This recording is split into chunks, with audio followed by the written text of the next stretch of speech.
तारीख था 21 जनवरी 2020। सुबह करीब 6:30 का वक्त रहा होगा। जयपुर दिल्ली हाईवे पर शाहपुरा के माता मंदिर के पास से कुछ राहगीर गुजर रहे थे। तभी उनकी नजर झाड़ियों के किनारे पड़ी एक अजीब सी चीज पर पड़ती है। राहगीर धीरे धीरे पास पहुंचते हैं और जैसे ही पास पहुंचकर देखते हैं, उनके पैरों तले जमीन खिसक जाती है। वहां एक युवती की लाश पड़ी थी, जिसका चेहरा इस कदर कुचला गया था कि पहचान पाना लगभग नामुमकिन था।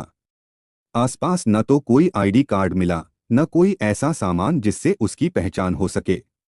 बस पास में एक स्कूटी खड़ी थी, जो इस खौफनाक मंजर को और रहस्यमय बना रही थी। मंदिर के पास सुबह सुबह का यह दृश्य देखकर वहां मौजूद हर कोई हैरत में पड़ गए। आखिर कौन है यह लड़की?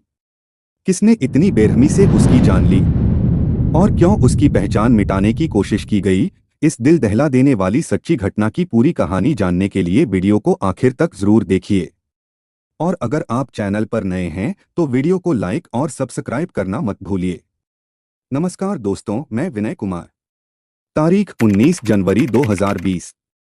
राजस्थान के आमेर में रहने वाली 22 वर्षीय रेशमा मंगलानी उर्फ नैना सुबह 10:30 बजे अपने पति अयाज अंसारी अहमद के साथ स्कूटी पर सवार होकर घर से निकलती है, लेकिन फिर वह वापस नहीं लौटती है। घर वालों ने उसे कई बार कॉल किया, लेकिन उसका फोन स्विच ऑफ आ रहा था। काफी रात बीत जाने के बाद भी जब वह घर नहीं लौटी तो परिवार को चिंता होने लगी। घर वालों की समझ नहीं आ रहा था कि आखिर वह अपने 2 महीने के दुधमुहे बच्चे को अकेला छोड़कर कहां चली गई। घर वालों ने रेशमा के पति अयाज से बात की तो उसने उन्हें कोई संतोषजनक जवाब नहीं दिया। बेटी के इस तरह लापता हो जाने से मां पिता का तो दिल ही बैठ गया। उन्होंने उसकी तलाश शुरू कर दी। रेशमा के दोस्तों और सगे संबंधियों से भी उसके बारे में पूछा, लेकिन रेशमा के बारे में किसी को भी कोई जानकारी नहीं थी। 20 घंटे बीत जाने के बाद भी जब रेशमा उर्फ नैना की कोई खबर नहीं मिली तो उसके पिता आमेर के थाने में जा पहुंचे। उन्होंने वहां बेटी की गुमशुदगी की रिपोर्ट दर्ज करवा दी। थाना प्रभारी ने जब उनसे पूछा कि क्या आपको किसी पर शक है, तो रेशमा के पिता ने उसके पति अयाज पर शक जताया, क्योंकि वह उसके साथ ही निकली थी। मामला पौष इलाके के एक प्रतिष्ठित परिवार से जुड़ा था, इसलिए थाना प्रभारी ने मामले को गंभीरता से लेते हुए रेशमा की तलाश के लिए पुलिस टीमों को गठित कर दिया। चूंकि रेशमा के पिता ने उसके पति अयाज अंसारी पर शक जाहिर किया था, इसलिए उन्होंने अयाज को थाने बुलाया। अयाज ने बताया कि रेशमा सुबह 10:30 बजे से लेकर रात 9 बजे तक उसके साथ थी, लेकिन इसके बाद वो चली गई थी। अयाज ने कहा कि वह खुद रेशमा को लेकर परेशान है और उसे ढूंढ रहा है। इसके बाद पुलिस ने अयाज को घर भेज दिया और अपने स्तर पर रेशमा की तलाश शुरू कर दी। पुलिस के सामने यह बात आई कि रेशमा देखने में काफी खूबसूरत थी। इसी के साथ साथ वह काफी खुले विचारों वाली लड़की भी थी। उसे लोगों से दोस्ती करना पसंद था, इसलिए वह फेसबुक पर काफी एक्टिव रहती थी। पुलिस को पता चला कि वह फेसबुक पर काफी फेमस भी थी। उसके कई हजार फॉलोअर्स थे। वह अक्सर वहां अपनी फोटो वगैरह पोस्ट करती रहती थी, जिसे कई लोग पसंद भी किया करते थे। इतना ही नहीं, वह फोन पर भी दोस्तों से बातें करती रहती और स्कूटी में उनके साथ घूमती फिरती रहती। यह जानकारी मिलने के बाद पुलिस को शक हुआ कि रेशमा की गुमशुदगी के पीछे कोई बड़ा रहस्य है। आगे की जांच के लिए पुलिस ने रेशमा के फोन की CDR निकलवाई, लेकिन इसी बीच 21 जनवरी 2022 की सुबह किसी राहगीर ने आमेर थाने में फोन करके सूचना दी कि जयपुर दिल्ली नेशनल हाईवे के पास स्थित माता मंदिर के पास किसी युवती की लाश मिली है। सूचना मिलते ही पुलिस घटनास्थल पर पहुंची।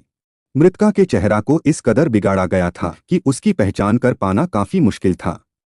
हत्यारे ने लाश की पहचान मिटाने की पूरी कोशिश की थी, लेकिन लाश के पास एक स्कूटी भी खड़ी थी। पुलिस के दिमाग में एकदम से ख्याल आया कि पिछले ही दिन एक पिता ने अपनी बेटी की गुमशुदगी की रिपोर्ट दर्ज करवाई है। इसलिए थाना प्रभारी ने फोन करके रेशमा के घर वालों को बुला लिया।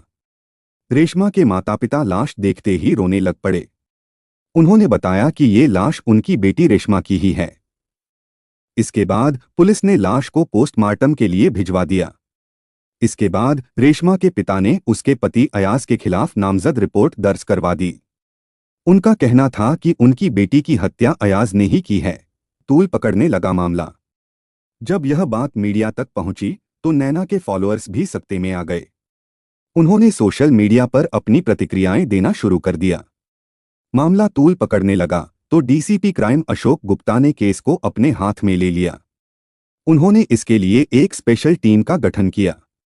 चूंकि रेशमा के पिता ने नामजद रिपोर्ट दर्ज कराया था, इसलिए पुलिस ने अयाज को पूछताछ के लिए थाने बुलाया। थाने आकर फिर से उसने वही पुराना राग अलापना शुरू कर दिया। लेकिन इस बार पुलिस के पास कुछ सबूत थे। दरअसल सीडीआर डिटेल और सीसीटीवी फुटेज में पुलिस को अयाज उस दिन नैना के साथ स्कूटी में जाता हुआ दिखा था। अयाज से विस्तार से पूछताछ के लिए पुलिस ने उसे 2 दिन के रिमांड पर लिया। रिमांड के दौरान वह पुलिस के सवालों के चक्रव्यूह में ऐसा फंसा कि उसके पास अपना गुनाह कबूल करने के अलावा कोई और चारा नहीं रह गया था। फिर अयाज ने पूरी कहानी बतानी शुरू की। उसने बताया कि वह अपने परिवार के साथ जयपुर के धारगेट सराय मोहल्ला में रहता है और एक फाइनेंस कंपनी में काम करता है। उसने बताया कि नैना उर्फ रेशमा की तरह वह भी फेसबुक पर हमेशा एक्टिव रहता था। एक दिन जब फेसबुक पर उसने नैना उर्फ रेशमा को देखा तो पहली ही नज़र में उसे उससे प्यार हो गया। उसने उसे फ्रेंड रिक्वेस्ट भेज दी। नैना उर्फ रेशमा ने भी उसकी फ्रेंड रिक्वेस्ट स्वीकार कर ली। फिर दोनों के बीच गहरी दोस्ती हो गई। जुलाई 2017 तक तो सब कुछ ठीक था। दोनों की बातचीत सिर्फ सोशल मीडिया तक ही सीमित थी।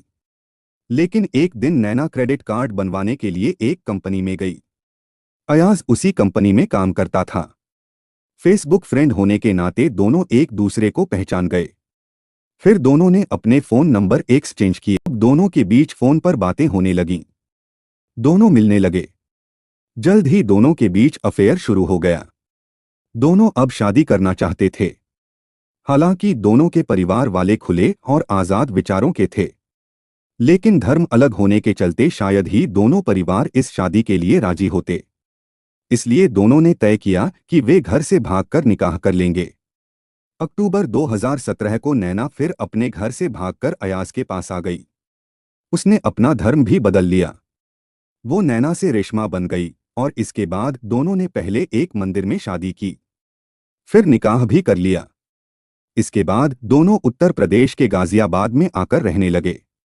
दोनों के परिवारों को जब इस बात का पता चला तो वे नाराज जरूर हुए, लेकिन बच्चों की खुशी की खातिर उन्होंने इस शादी को रजामंदी दे दी और दोनों को अपना लिया। फिर दोनों वापस आकर जयपुर में ही रहने लगे। इसके कुछ समय बाद ही रेशमा गर्भवती हो गई।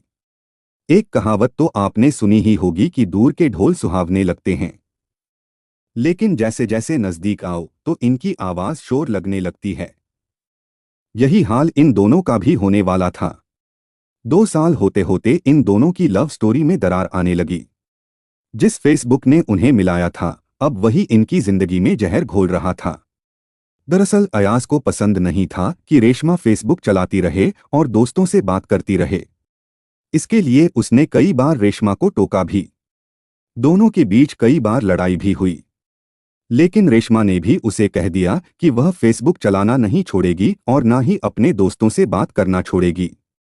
उसने 2 फेसबुक आईडी बना रखी थीं और दिन भर कानों में हेडफोन लगाकर दोस्तों से बातें करती रहती थी। अयाज को लग रहा था कि अब वह उसे इग्नोर कर रही है और जिस तरह फेसबुक के जरिए उनका अफेयर शुरू हो गया था, कहीं उसी तरह रेशमा की जिंदगी में कोई और ना आ गया हो। इसी बीच रेशमा को एक बेटा भी पैदा हो गया, लेकिन उसका फेसबुक चलाने और दोस्तों से बातें करने का सिलसिला अब भी नहीं थमा था।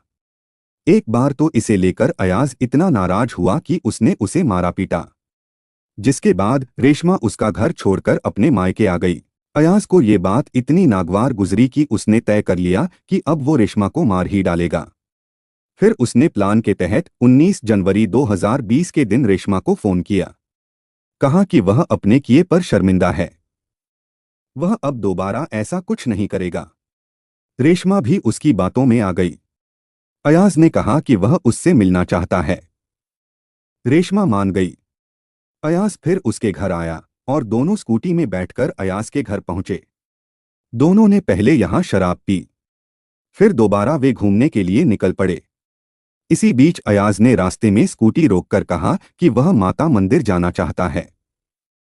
हालांकि रेशमा पहले तो वहां जाने के लिए मना करती रही, लेकिन अयाज के बार बार बोलने पर वह मान गई। दोनों पैदल ही मंदिर की तरफ जा रहे थे कि तभी रेशमा फिर से फोन पर किसी से बात करने लगी। इस बात से अयाज को इतना गुस्सा आया कि उसने पहले तो रेशमा का फोन छीन कर फेंक दिया। उस समय रात का समय था, इसलिए वह गुस्से में फोन ढूंढने लगी कि तभी अयाज ने उसका गला घोंटकर उसे मार डाला। कुछ ही देर में रेशमा की मौत हो गई। यह देखकर अयाज घबरा गया। उसने पास ही पड़े पत्थर से रेशमा का चेहरा कुचल दिया ताकि कोई भी उसे ना पहचान पाए। फिर वह वहां से फरार हो गया। अयाज के इस कबूलनामे के बाद पुलिस ने उसे कोर्ट में पेश किया, जिसके बाद उसे जयपुर की सेंट्रल जेल भेज दिया गया। फिलहाल यह मामला कोर्ट में चल रहा है। अभियोजन पक्ष की तरफ से सबूत और गवाहियों की पेशी लगभग पूरी हो चुकी है और अब केस बहस के अंतिम दौर में है। उम्मीद की जा रही है कि आने वाले महीनों में अदालत इस मामले पर अपना फैसला सुना देगी। रेशमा के परिवार को आज भी अपनी बेटी के लिए न्याय का इंतजार है। उनके लिए हर तारीख, हर सुनवाई सिर्फ एक ही उम्मीद लेकर आती है कि अदालत उनकी बेटी के कातिल को ऐसी सजा देगी जो मिसाल बने और भविष्य में कोई और पति अपनी पत्नी को शक और गुस्से में इस तरह मौत के घाट उतारने की हिम्मत न कर सके। प्यार और भरोसे से बने रिश्ते शक और गुस्से से एक पल में टूट जाते हैं। अलग होना आसान है, लेकिन किसी की जान लेना कभी इंसानियत नहीं बन सकता। रिश्तों में सम्मान ही सबसे बड़ा आधार है और हिंसा कभी समाधान नहीं।